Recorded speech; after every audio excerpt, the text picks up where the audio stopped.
very tough. We're working very hard on getting that one solved. It doesn't have any impact on us, virtually nothing. In fact, if anything, I mean, we sell a lot of equipment for that unfortunate war. 25,000 people died last month, 25,000, so mostly soldiers. Some in the towns, but for the most part, soldiers. They're dying. Nobody's seen anything like it since World War II.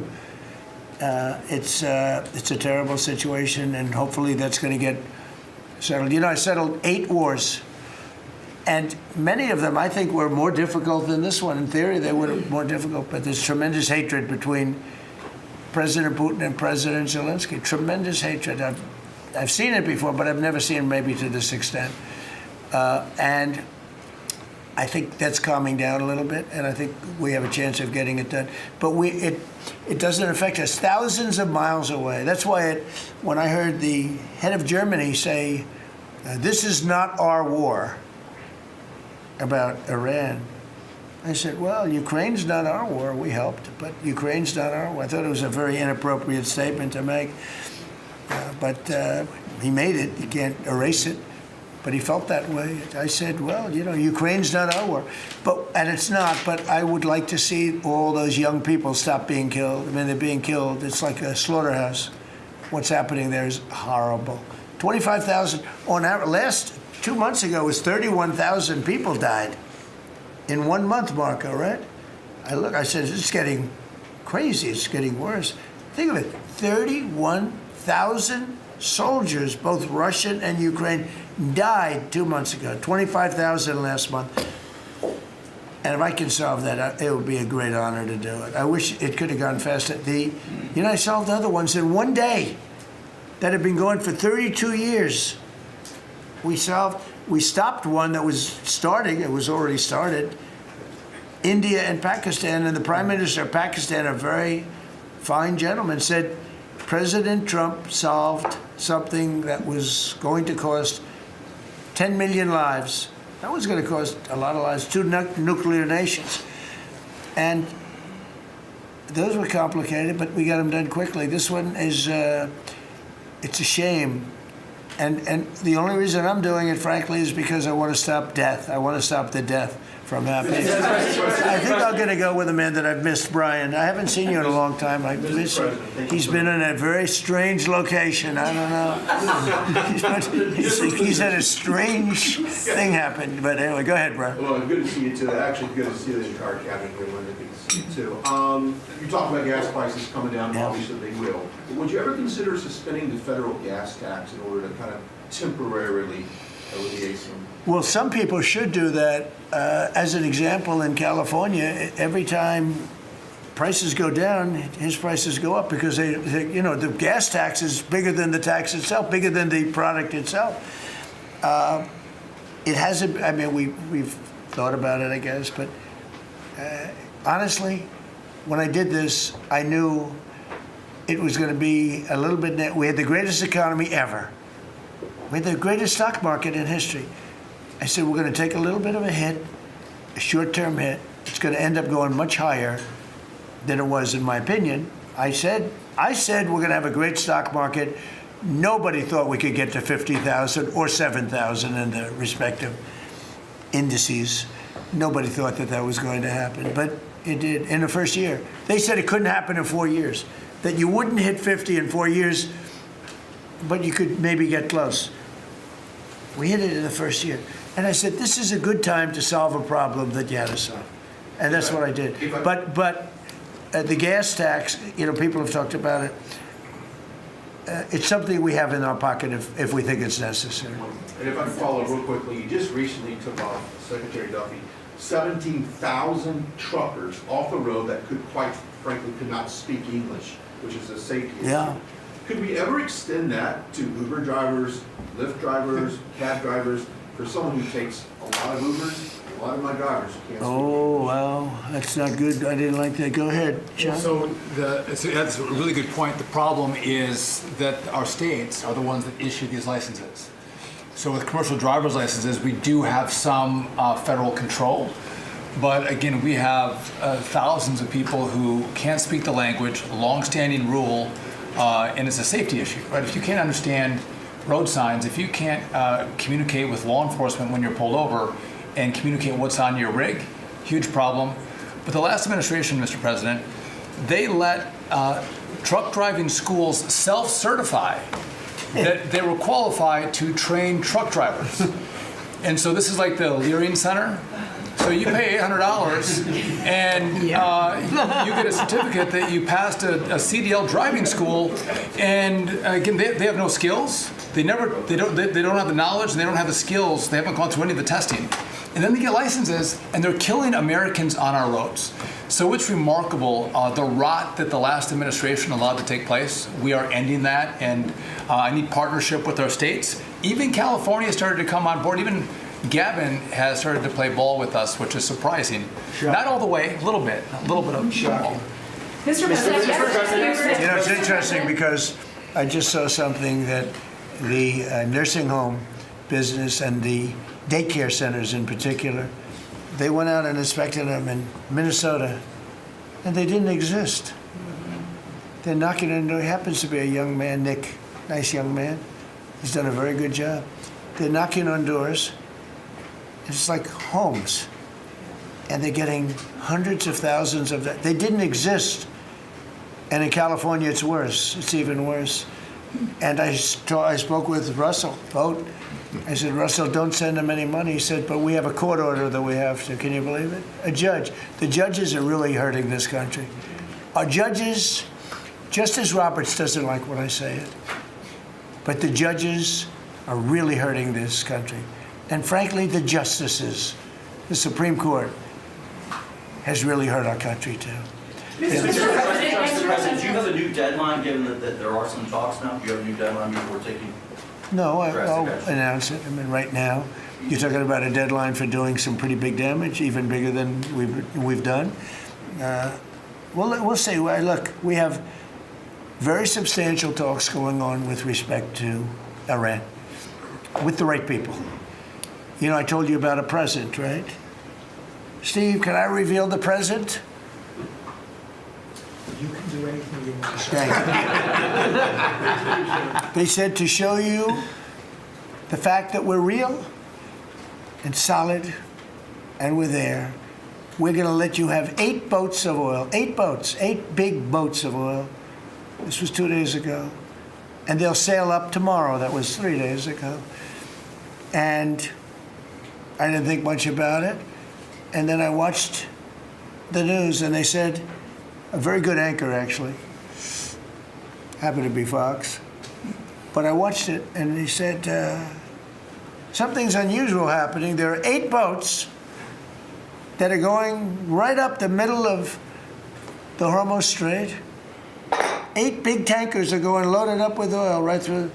And I said, well, I guess they were right, and they were real. And I think they were Pakistani flagged. Yes. And I said, well, I guess we're dealing with the right people. And actually, they then apologized for something they said, and they said, we're going to send 2 more boats. And it ended up being 10 boats. All right, I hope I haven't screwed up your negotiations, but I thought it was appropriate to say, because I did taunt you the other day by saying they're going to give us a present. Mr.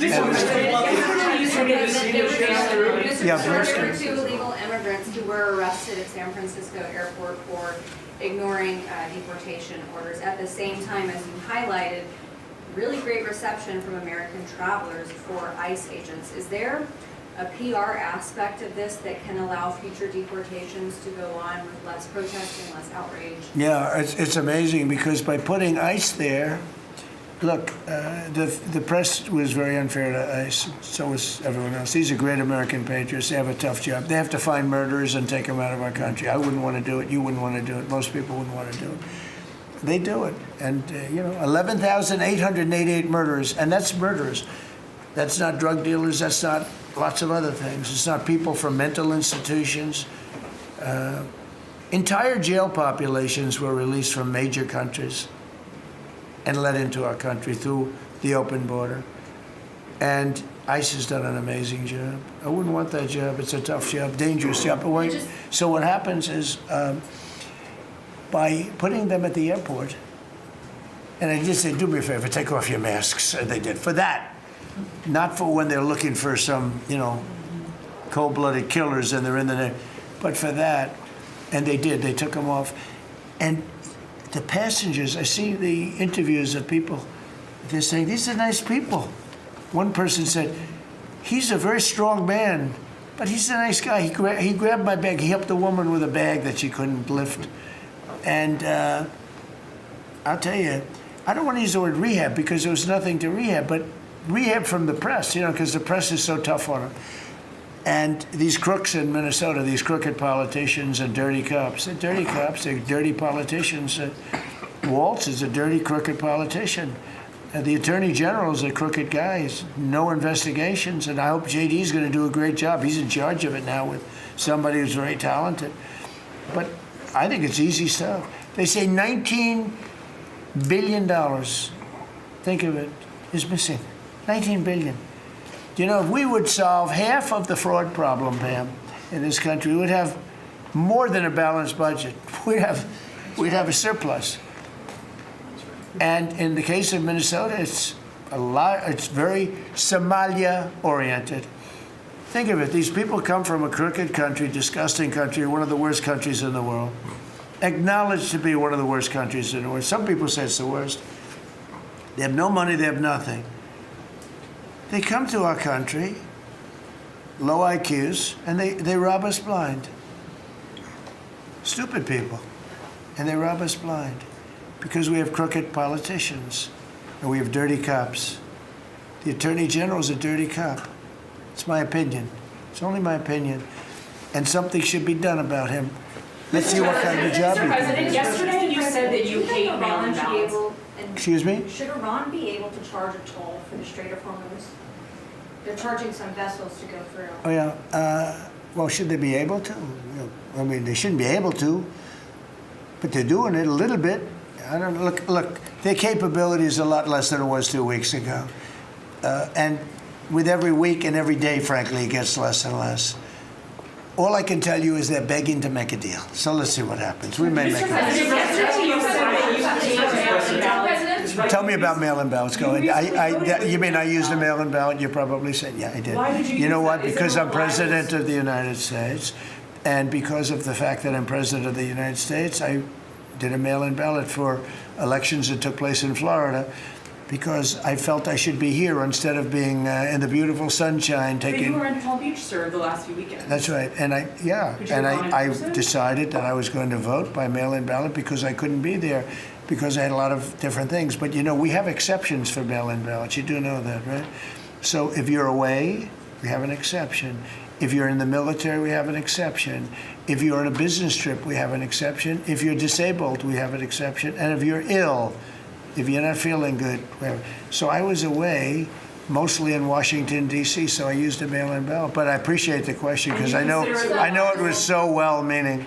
Yeah. Mr. President, I actually just looked up the company that owns Sharpie, and they stock turned positive after you mentioned it. Question on your end. By the way, they deserve it. Yeah, question on It's a your end. good product. So you gave a 5-day deadline. With oil tankers going through the Strait of Hormuz, is that a condition to move that 5-day deadline? Well, we don't want anything impeded.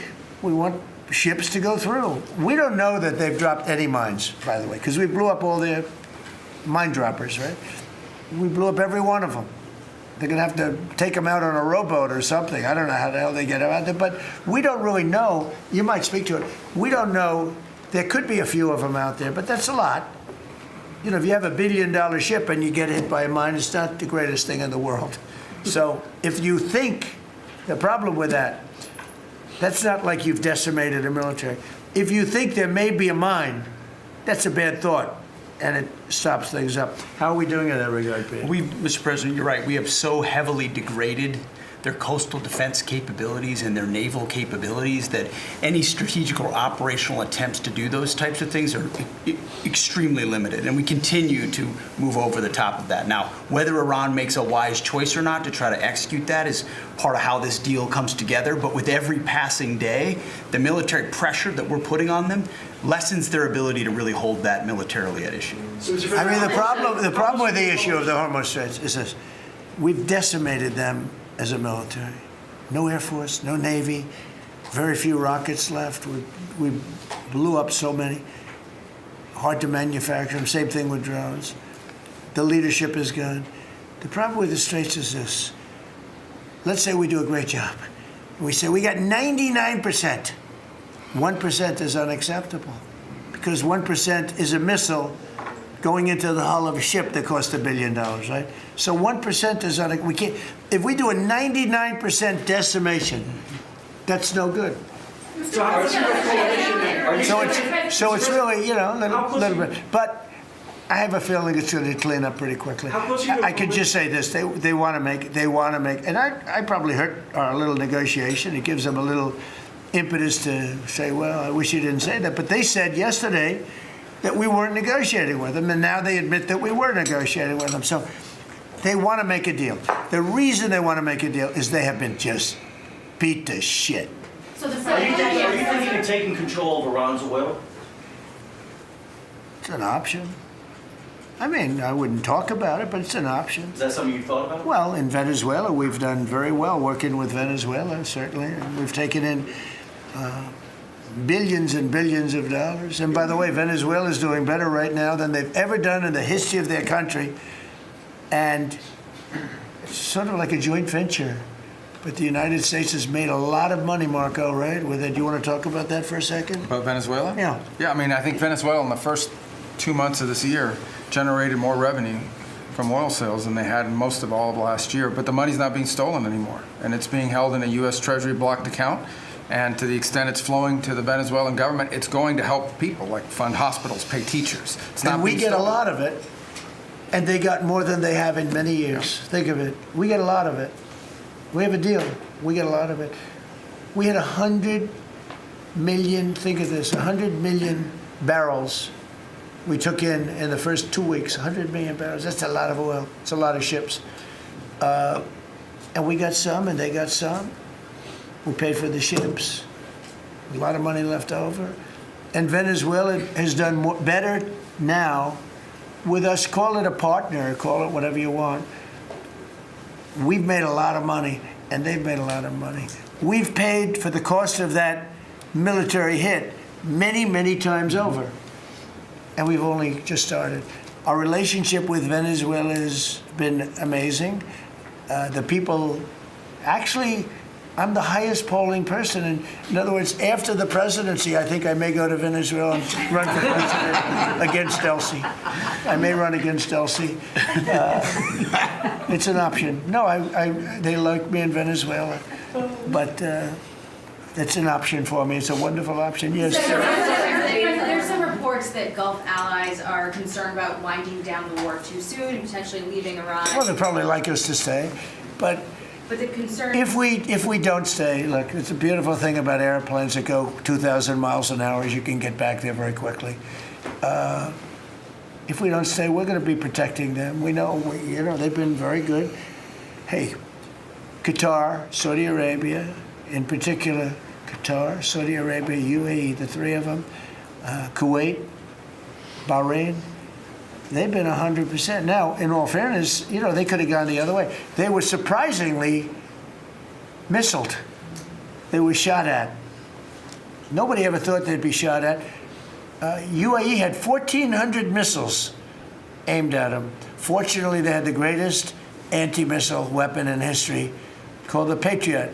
Almost every single missile was shot down. We had an incident recently where 101 missiles were shot at a certain thing that we own that's very valuable. 101 missiles going 2,000 miles an hour. Out of the 101 missiles, every single one of them was shot down in midair and fell into the ocean. It's amazing technology. There's nobody has equipment like we have. Is it even possible to wipe down the war while Iran still has that enriched uranium? Is it even possible Well, to wipe you're down? going to have to see, but, I think we're in just very good shape. We're roaming. You know what we're doing? You know the word roaming free? We're over their skies with the most beautiful planes you've ever seen. Roaming free, there's not a damn thing they can do about it. And it would be nice if, like the fake news New York Times, which writes so fake, and the Wall Street Journal is terrible, terrible. I mean, I read a story today that I'm desperate to make a deal. If I was desperate, he'd be the first to know. Pete, let's get the hell out of there. I'm the opposite of desperate. I don't care. I want to know. In fact, we have other targets we want to hit before we leave. We're hitting them on a daily basis. No, I don't talk about you. I can't talk about specifics. A lot of people say that wouldn't matter. Maybe it does matter. Who knows? But I wouldn't talk. It's like the question this young lady asked. Sorry about I embarrassed her. I don't want to embarrass you because I think I think she's a friendly reporter, so I'm sorry. But I can't say what we're going to do because if I did, I wouldn't be sitting here for long. They'd probably, what is it called, the 25th Amendment? They'd institute the 25th Amendment, which they didn't do with Biden, which is shocking. The hardest question is really safe enough to leave the region, because Steve said that they've got enough uranium to make 11 bombs. That's a very scary thing. So, well, it's again, I can't talk to you about that. Okay. You're asking me a question. You're essentially saying, will I go in and do something? I can't talk to you about that. Mr. President, you're looking at a coalition of ships to help, warships to help protect tankers. How close are you to getting that coalition? Well, we have a coalition for them, but they should have been up here a long time ago. And they're affected. The amazing thing is we don't need the Hormuz Strait. We don't need it. We don't need it at all. We have so much oil. Our country is not affected by this. We have twice the amount of oil as Saudi Arabia or Russia, and soon it'll be 3 times the amount. Chris, do you want to speak to that for a second? Yeah, that's correct. Our total oil production is greater than Saudi Arabia's plus Russia, and more than we consume in the United States. So we're the largest. Pretty good. Yeah, pretty you know what they call it? Drill, baby, drill. Yes. Mr. President, anything else you want to say? Well, it's same thing for natural gas. We went, before your first term, we were the largest exporter of natural gas in the world. Today, we're just by far the largest. I mean, we're the largest importer. Now we're by far the largest exporter, and it's growing rapidly this year. New facilities are coming online. New production's ramping up. We're doing an amazing job. We're getting a lot of help from that man right over there. He's getting approvals done quickly and very environmental. He's an environmentalist, actually. He does a great job, but he gives you a fast approval or rejection. Do you have anything to say? Well, back on Venezuela, where Chris and I have both had a chance to be there, I literally think they're going to put up a statue to President Trump. And I'm not it's not a political statement, it's an actual thing. So. That would be a great honor. No, because it's like they view President Trump like Simon Bowler. He's the liberator of a country, and this is a country where they love American baseball. You look on the street, they're wearing NBA jerseys, and Delcy and her team working with us, getting back. Chris and I both experienced it was the first time in Venezuelan history that they had the free press allowed to come on to essentially where the White House, the Palacio Miraflores, and it was an emotional thing for people that had been for 20 years had never had a chance to be there. So whether it's and then production, it's showing up in production. The American companies that are coming back, most of those American companies have many American Venezuelan team members. One company in Houston's got 600 Venezuelan Americans that know more about reviving that industry. So their GDP is a 1/4 of what it was before. They want to get back. They remember what it was. Their production on oil production is climbing towards 50% increase just in the 3 months we've been here. That flows to American refineries on the Gulf Coast, lowering the price of gas in America. So it's a forget that. When are they going to do the statue? The hell with you.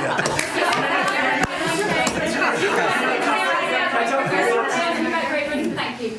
You've been really honest about how disappointed you are in Sir Keir Starmer, particularly in relation to Iran. So I'm curious about your phone calls with him, how easy they might be.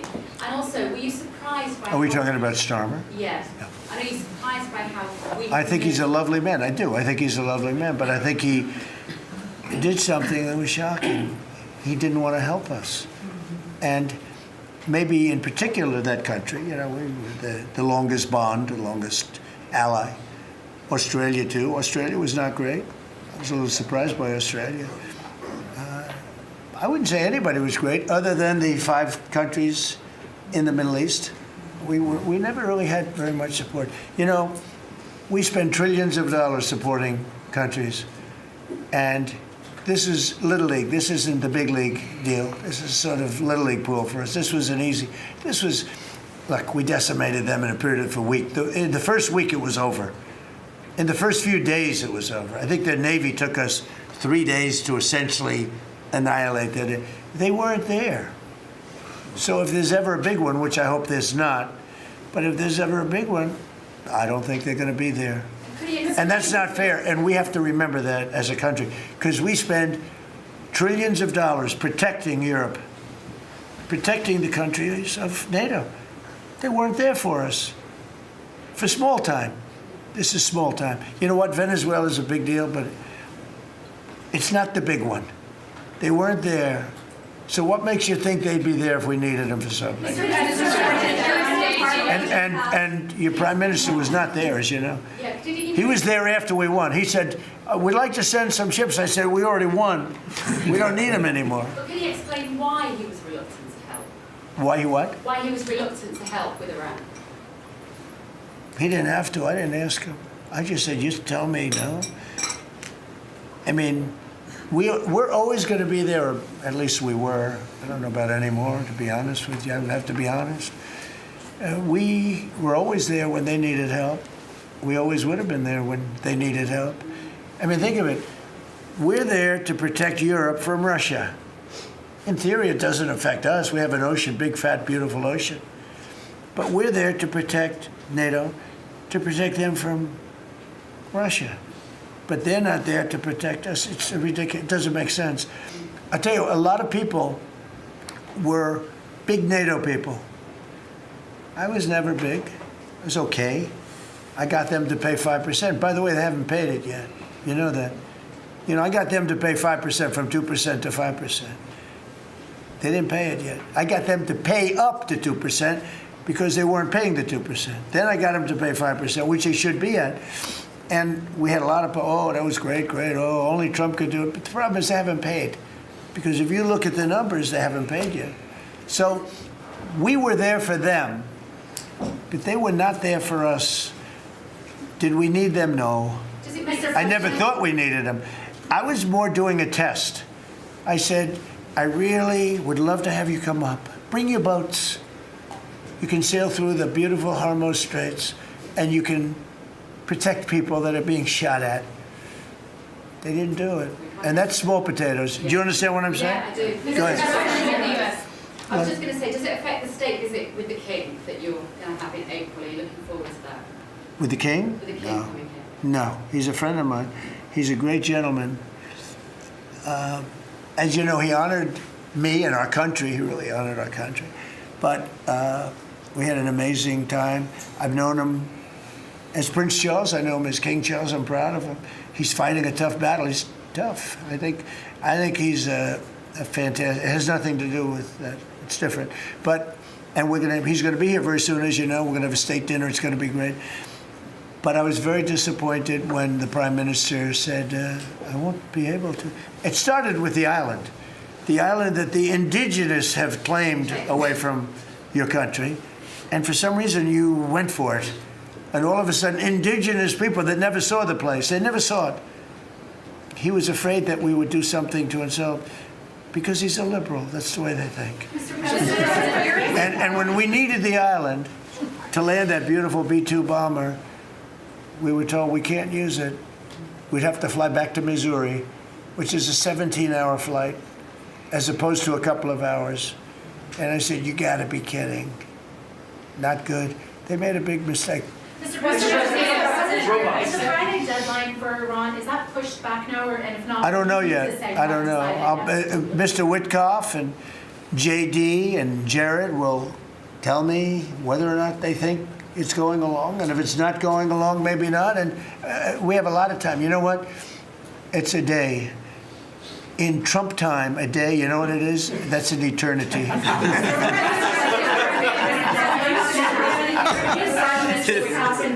Say it, what? European Parliament just passed a major deportation plan. Some of the tenets of it are that member states can deport rejected asylum seekers to third countries regardless of whether they have a connection to it. It allows for detention periods of up to 2 years, and also offshore return hubs or detention centers similar to ours. Who did this? Which country? European Parliament, and the vote was not close. It was 389 in favor to 208 against. I'd vote with them, yeah. Europe is where you are now. Do you think that will move the needle with Democrats? I don't care about the Democrats. The Democrats hate our country. The Democrats are in chaos right now, and they have no common sense. You know, they have one quality that's amazing. They stick together. And it's harder because they stick together in a ridiculous policy like men playing in women's sports, open borders for everybody, including murderers and anybody else that want it. We're open to you. Come in, murderers. You know why they do that? They do that for a couple of reasons, but they do it for votes because they think they're going to vote for the Democrats. Even though I did great with the Hispanic vote, tremendous with the Hispanic vote. You know, I turned that whole thing around. The Hispanics like me and I like them.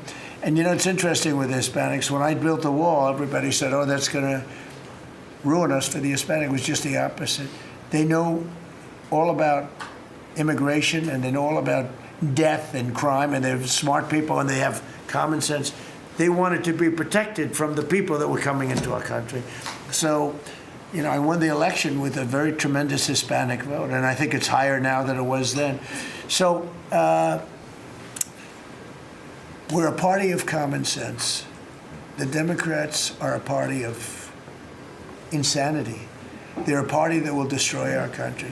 If I didn't win this election, I believe our country would have been destroyed by now. 1 year, that's all it would have taken. If you had Kamala or Sleepy Joe, either one, it wouldn't have mattered. They're the same thing. Two sleepy people, two stupid people. I believe, and by the way, Gavin Newsom, who is one of the candidates, I believe he took himself out of the running when he says he suffers from mental disability. And a reporter said it was terrible that I talked that way about somebody with mental disability. I said, I have no problem with it, but I don't want a person with mental disability to be my president. I mean, you don't want to have a person with mental disability being your president. And Gavin Newsom said that he can't read a speech. He can't do almost anything. And then he said he's as dumb as all the people in the room. And he got accused of being a racist, which was an amazing thing. I thought it was the worst interview I've ever seen anybody give. He's actually a very stupid person. So I believe he's out of the running. I think that statement, that interview, he admitted that he's a stupid person. I don't want a stupid person being president. You know, I'll say it right now. I say it because no press never reports it. I'm the only president that ever took a cognitive test. I took it 3 times. It's actually a very hard test for a lot of people. It wasn't hard for me, but it's a cognitive test. It starts off with an easy question, and by the time you get to the middle, it gets tougher. By the time you get to the end, very few people can answer those questions. They get very tough, mathematical equations and things. I took it 3 times. I aced it all 3 times in front of numerous doctors that I have no idea who they are. And I was told when I went in, they said, Doc Ronnie told me this. My current doctors were fantastic doctors. They said, well, if you take it, you know, it's Walter Reed. It's essentially a public hospital. And if you do badly, it's probably going to get out. But I aced it. I got them all right. And one doctor said, I've never seen anybody get them all right. I've been doing the test for 20 years.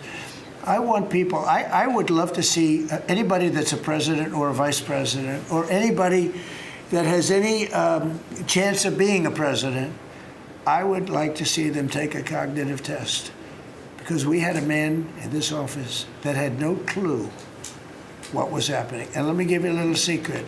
He wasn't a smart man 30 years ago. And I'll tell you about President Obama. He wasn't a smart man either. I know all about him. He wasn't a smart man, highly overrated. He was a great divider. And our country can't go through that anymore, can't go through. We have done an amazing job. I had to do a little stopover. I call it an excursion.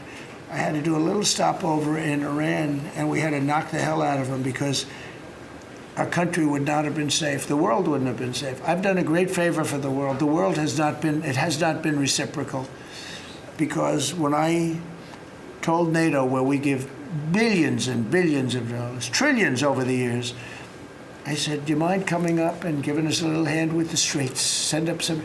They didn't want to get involved. And I believe that's going to cost them dearly. Thank you very much, everybody. Thank you. Thank you very much. Thank you, Mr. President. Thank you, guys. Keep moving. Thank you. Thanks. Keep moving. hitting Iran's military capabilities at a level that few people have ever seen before. People never knew there was such a capability. We have the strongest military anywhere in the world by far. I built it during my first administration, and I used it during my second administration. Unfortunately, because I'd rather not have to use it. But it's a display of force and precision and skill like nothing the world has really witnessed, although you got a pretty good witnessing of it in Venezuela also. And that was a smaller version of what we're doing now. We're crushing their missiles and drone stockpiles, destroying their defense industrial base. We've wiped out their Navy completely, their Air Force completely. We've wiped out a large percentage of their missiles. And the missile launchers, without the launchers, the missiles don't do any good. And we've knocked out probably close to 90% of the launchers, probably more than 90% of the missiles themselves. Between some they fired and more than they fired, we knocked out. We've also destroyed a lot of the factories. We're continuing to do that, but a lot of the factories where they manufacture the drones and the missiles. The drones, too, are way down, but the reason they're down is they go one way and they don't come back, because for the most part, we're shooting them down. But we also are able to, we've really done tremendous damage to the places where they make them. And just so we set the record straight, because I've been watching the Wall Street Journal's fake news and all these stories that get printed like, oh, I want to make a deal. They are begging to make a deal, not me. They're begging to make a deal. And anybody that saw what was happening over there would understand why they want to make a deal. But they say, oh, we're not talking to them. Anybody would know that. And only a total fool. And they're not fools. They're very smart, actually, in a certain way. And they're great negotiators. I say they're lousy fighters, but they're great negotiators. And they are begging to work out a deal. I don't know if we'll be able to do that. I don't know if we're willing to do that. They should have done that 4 weeks ago. They should have done it 2 years ago.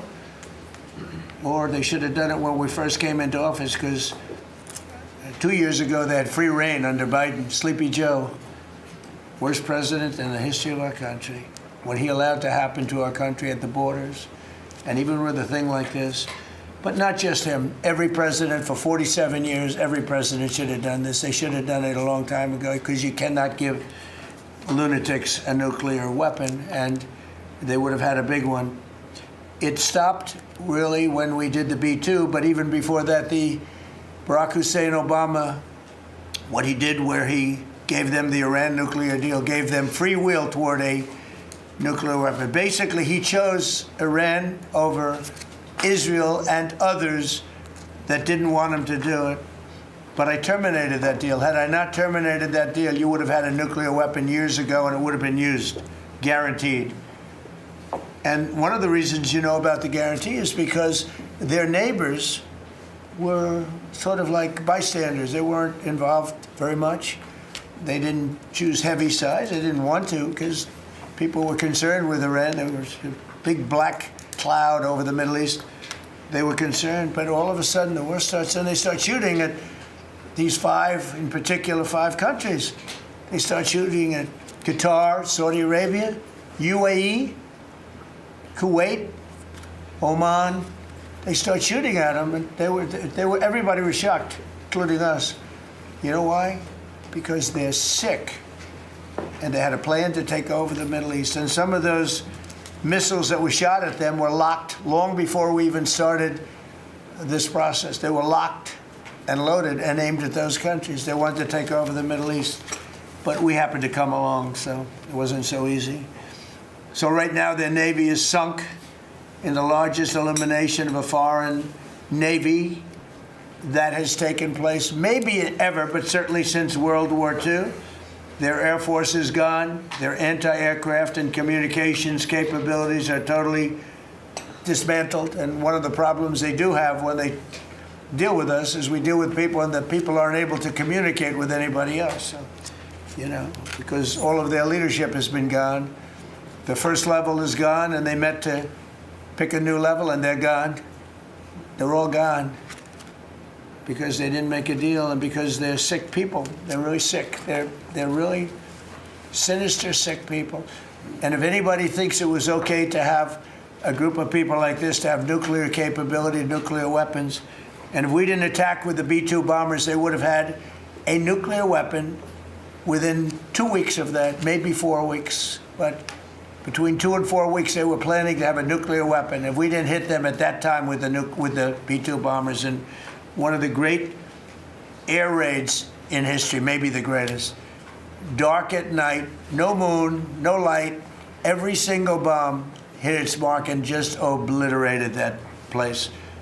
So it's now buried deep under earth. And it was an amazing thing, but they would have a nuclear, and they would have used it without question. And you know that because why did they shoot all these countries that weren't even really involved with them? They weren't involved. They had no big problems because they're sick, because they want to take over the Middle East, not just Israel. Certainly Israel would have been the first on their list. They would have used nuclear weapons, a nuclear, you don't need too many of them. But they would have used a nuclear weapon on Israel, and they would have used it on the neighbors, and then they would have come after us.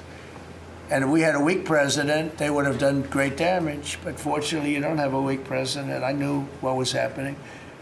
And I think we've been proven right. You know, they took one missile, went 2,500 miles. They supposedly didn't have a missile like that. They had no missile with that capability.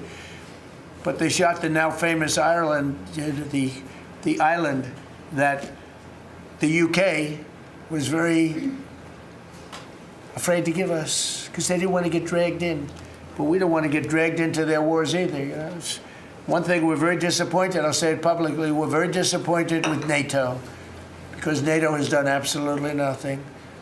And I've always said, 25 years ago, I mean, I was somebody that wasn't a politician, but I was always involved in politics and I understood politics. I said 25 years ago that NATO's a paper tiger, but more importantly, that we'll come to their rescue, but they will never come to ours. And I want you to remember that we said this. They didn't come to our rescue. Now they all want to help. When they're annihilated, the other side is annihilated, they said, we'd love to send ships. They actually made a statement, a couple of them, that we want to get involved when the war's over. No, it's supposed to get involved when the war's beginning, or even before it begins. We had the UK say that we'll send, this is 3 weeks ago, we'll send our aircraft carriers, which aren't the best aircraft carriers, by the way. They're toys compared to what we have. But we'll send our aircraft carrier when the war is over. I said, oh, that's wonderful. Thank you very much. Don't bother. We don't need it. And we don't need it, and we don't need them. We estimated it would take approximately 4 to 6 weeks to achieve our mission, and we're way ahead of schedule. If you look at what we've done in terms of the destruction of that country, I mean, we're way ahead. Think of it, they have no Navy, and they had good ships. 154 ships have been shot down and are resting very nicely at the bottom of the sea. And we did that in a matter of less than a week. Because we have the greatest military in the world by far, nobody even close. So we estimated it would take approximately 4 to 6 weeks to achieve our mission. 26 days in, we're extremely, really a lot ahead of schedule. The Iranian regime is now admitting to itself that they have been decisively defeated. They're saying to people, this is a disaster. They know it. That's why they're talking to us. They wouldn't talk otherwise. But they're talking to us because they've got a disaster in their hands. They're defeated. They can't make a comeback. We're free to roam over their cities and towns and destroy all of their crazy nuclear weapons and missiles and drones that they're building. Oh, we're doing that. They now have a chance to make a deal, but that's up to them. And they'll tell you, we're not negotiating. We will not negotiate. Of course they're negotiating. They've been obliterated. Who wouldn't negotiate? They are begging to make a deal. We'll see if we can make the right deal. And if they make the right deal, then the strait will open up. Hormuz Strait will open up. And even now, we don't know if there are any mines. You know, they have 22 they call mine droppers. Think of it. Who would have 22 mine droppers? There's a boat that drops mines. Who has 22 mine droppers? Except for people with very evil intention. So every one of those mine droppers has been struck with the same weapon we used to stop drugs from coming into the United States of America. When we hit those boats, it's the exact same weapon, extremely effective. We have unlimited supplies and extremely effective. But they have no more mine droppers. By the way, speaking of drugs, we're 98% down drugs coming in by water, by the ocean, by the sea. 98%. And we're trying to find out who are the 2% because we think they're the bravest men anywhere in the world. Maybe women. But whoever's on those boats is very brave or doesn't watch television. But where drugs coming in by sea, coming in by water, are 98% down. And now we'll stop the drugs coming in by land. The land is the easy one. You had to stop the water. A lot of it came in through the water. Now it's all pinched. And these people are trying to come in by land. And we will, that's it, that's the easy one. But we had to take care of the water first. Nobody's coming in. Virtually nothing is coming in anymore. It was hundreds of millions of dollars a week were coming in by water. But they now have the chance, that is Iran, to permanently abandon their nuclear ambitions and to chart a new path forward. We'll see if they want to do it. If they don't, we're their worst nightmare. In the meantime, we'll just keep blowing them away, unimpeded, unstopped. Well, there's not a thing they can do about it. They can't do anything about it, you know. I tell you, if they could, you'd be hearing about it. You'd be hearing about it. You don't hear anything about it. They can't shoot our jets. We have the best military equipment in the world. No, not even a contest. You see that with Venezuela. They had other equipment. They didn't have ours. It didn't work.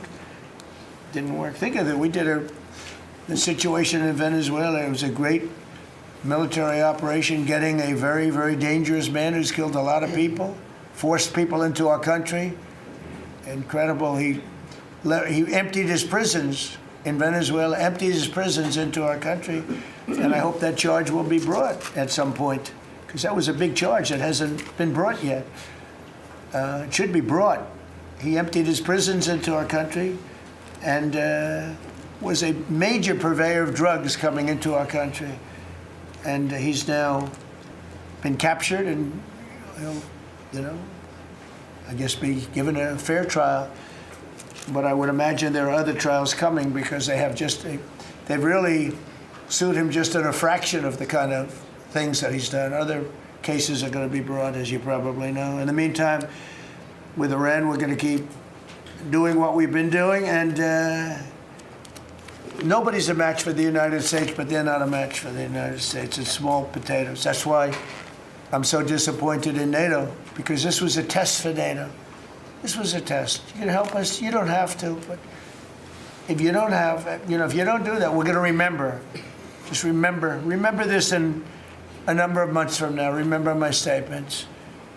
They have an expression, a great expression, never forget. You can never forget. So as we end threats to America abroad, we're focused here at home on building the greatest economy in the history of the world. Now, before this started, the Dow hit 50,000. The S&P hit 7,000. Both of those achievements were not achievable. Every one of you, most of you, I guess, said you'll never hit 50,000 during a 4-year period because it was too high a number. Well, we hit it in our first year. And I said, well, now we have to take an excursion to Iran and we have to stop this maniac who's no longer with us. The supreme leader wasn't so supreme, no longer with us. It's very sad.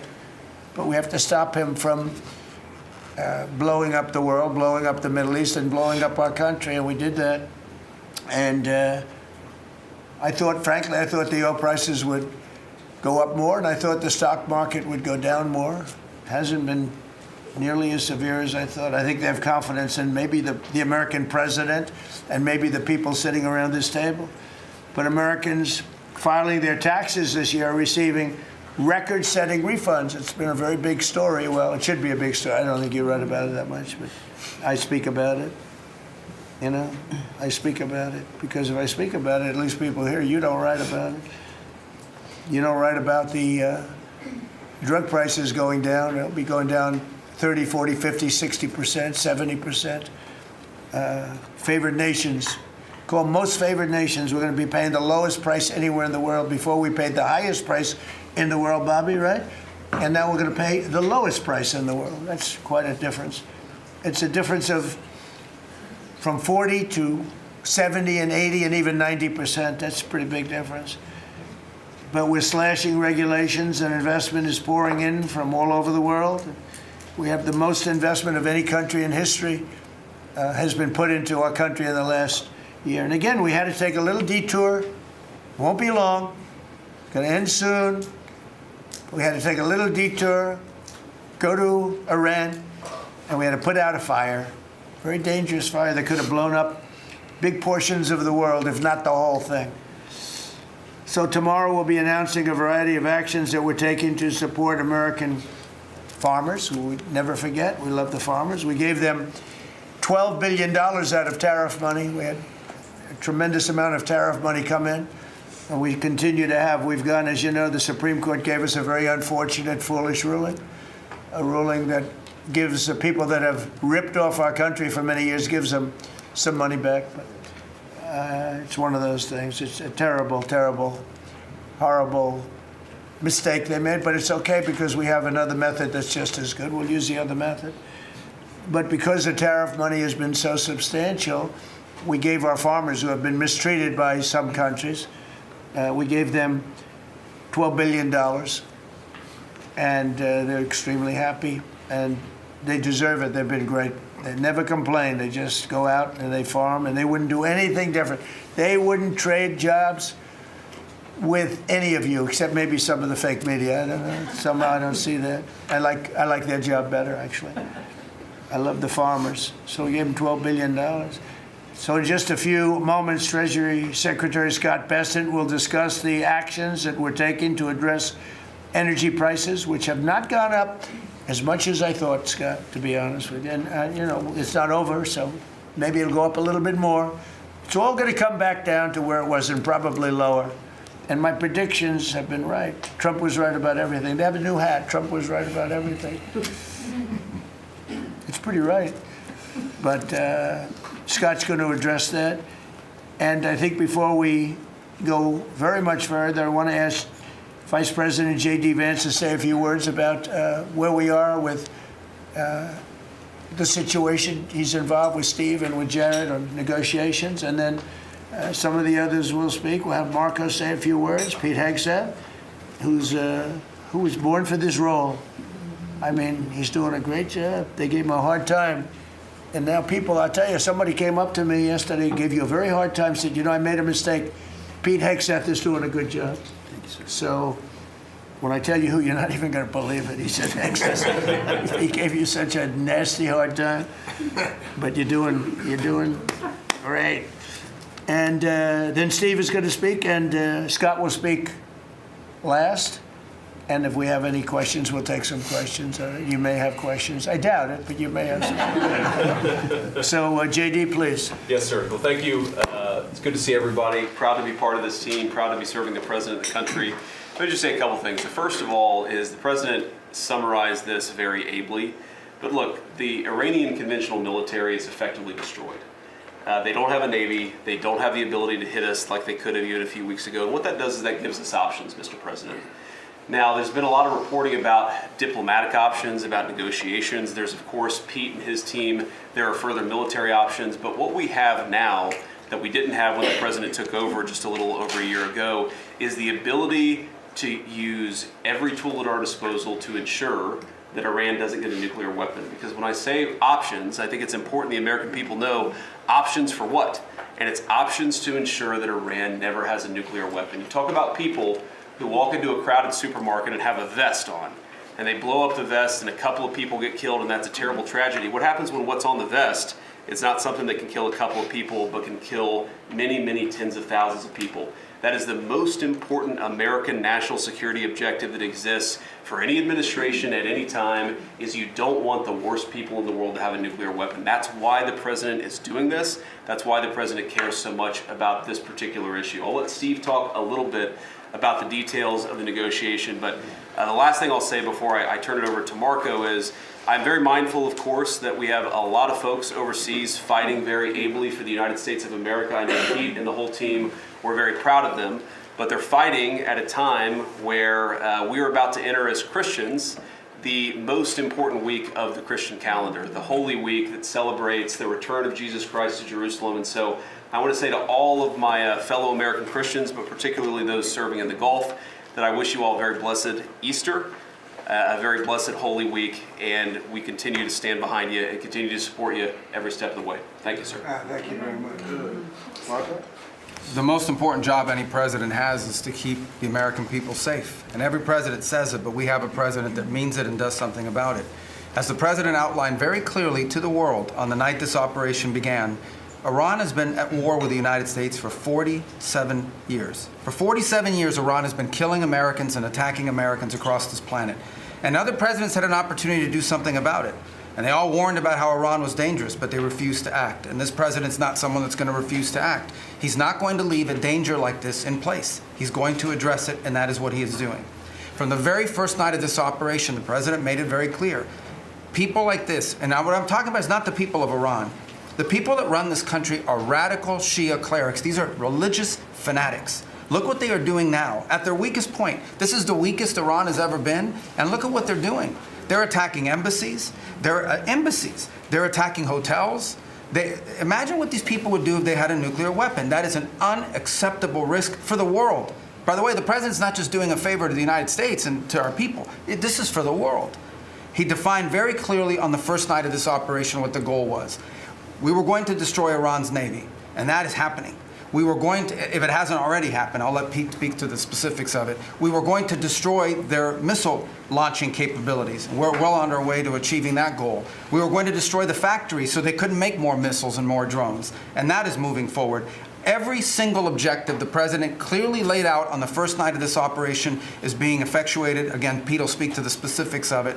This has been an incredibly successful operation. Every day, it may not get covered because, you know, we're unlike them. We're not bombing embassies and hotels. We're hitting military targets. But every day, the Department of War lets the drummer get wicked over every portion of Iran that has these military capabilities, and the results are going to bear fruit for the world. The world is going to be a safer and a better place when President Trump's mission here is achieved. And frankly, I think countries around the world, even those that are out there complaining about this a little bit, should actually be grateful that the United States has a president that's willing to confront a threat like this and not allow it to continue to persist. Because these people will kill as many Americans as they have a chance to do, and if they have a nuclear weapon, as the Vice President pointed out, they could kill millions of Americans in the future, and that is a risk that was not going to continue to exist as long as we had this president. Thank you, Marco. You know, it's very interesting because yesterday I was watching, is it Anthony Blinken? And he was saying that they should have done it. But they didn't do it. Nobody did it. Nobody did it. For 47 years, Marco, that's the number, 47. I guess now it's 48, because we've been saying 47 for a long time. It's probably 48. But for 47, 48 years, every president should have done this. And some are saying now that they made a big mistake in not doing it, but we're taking care of business. Steve Witkoff, please. Mr. President, it is my distinct honor to be a member of your cabinet and to report to you and your team on our negotiations with Iran. Mr. President, you directed Jared and I to pursue a diplomatic resolution with Iran prior to Operation Epic Fury, which we did. However, it became quite clear during these meetings with the Iranian negotiating team that we could not make a deal that fulfilled your objectives of the following: no enrichment whatsoever, no chance of weaponizing whatsoever, decommissioning of Fordo, Natanz, and Esfahan, which you destroyed in Operation Midnight Hammer, no stockpiling of any material, which they flagrantly had violated, turning all enriched material over to us, and a cutback in Iran's missile inventory and range capability of those same missiles.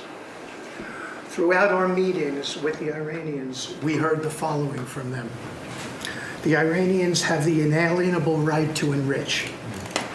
Then we heard they possessed enough 60% enriched material, 460 kilograms, to make 11 atomic bombs. Finally, we heard the following statement. They would not give up diplomatically what we could not win militarily. In other words, they were again miscalculating the success of Midnight Hammer, which was a total success. These are incontrovertible signs, among many other signs, sir, that their regime had not given their negotiating team authority to make a deal required by you. We conferred with you and all the other members of your foreign policy team, Susie Wiles, Pete Hegseth, the chairman, Marco Rubio, JD, Scott Bessent, Chris Wright, John Radcliffe, throughout all of these negotiations, and we were repeatedly rebuffed on everything we asked for. I have no doubt that we exhausted all efforts on behalf of a peaceful resolution, as you directed. Jared and I both agreed that the Iranians were there to buy time until a weaker president arrived. This was a flawed strategy, as your clear direction was to never allow Iran to obtain a nuclear weapon today or any time in the future. Against that backdrop, and our compelling military successes in epic fury, we have had multiple reach-outs from the region and others who want to play a role in ending this conflict peacefully. I can report to you today that we have, along with your foreign policy team, presented a 15-point action list that forms the framework for a peace deal. This has been circulated through the Pakistani government, acting as the mediator. And this has resulted in strong and positive messaging in talks, as you just indicated to the press. But these are sensitive diplomatic discussions, and you have directed us to maintain confidentiality on the specific terms and not negotiate